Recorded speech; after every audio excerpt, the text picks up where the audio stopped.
Umabot na pala sa halos 1 billion pesos ang net worth ng singer-songwriter na si Jake Zyrus noong nagtatrabaho pa siya bilang Charis Pempenko. Yan ang isa sa mga revelasyon ng international singer sa kanyang librong I Am Jake na bagamat 2018 pa inilabas ay ngayon lang pinag-uusapan at nagba-viral sa social media. May mga nag-post sa Facebook ng ilang mga pahina ng memoir ni Jake at isa sa mga bumalandra dito ay tungkol sa kanyang finances. Nalaman na lang daw niya ang kanyang net worth nang makausap ang kanyang accountant. Ayon kay Jake, noong kasagsagan ng kanyang career, ang highest net worth daw niya ay umabot sa $16 million o nasa mahigit 927 million pesos o halos 1 bilyon.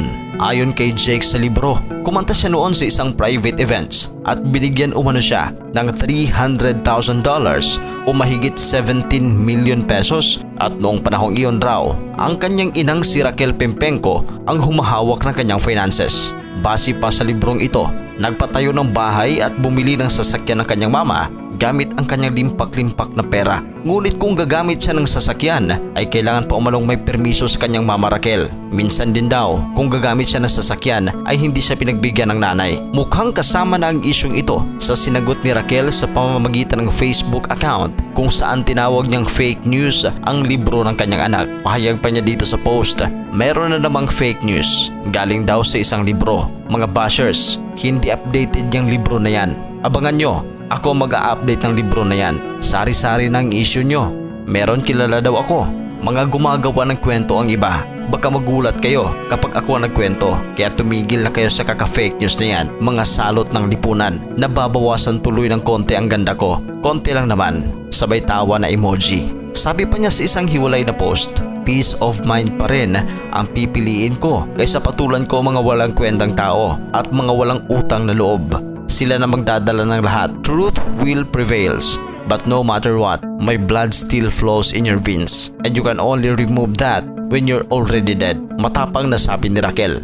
Sanay na rin daw siya na palaging pinalalabas na kontrabida pero ipinagdidiinan niya na walang anumang libro ang makapagpapabago sa katotohanan. Sabi niya dito, kwento niyo yan. Malamang masama ako dyan.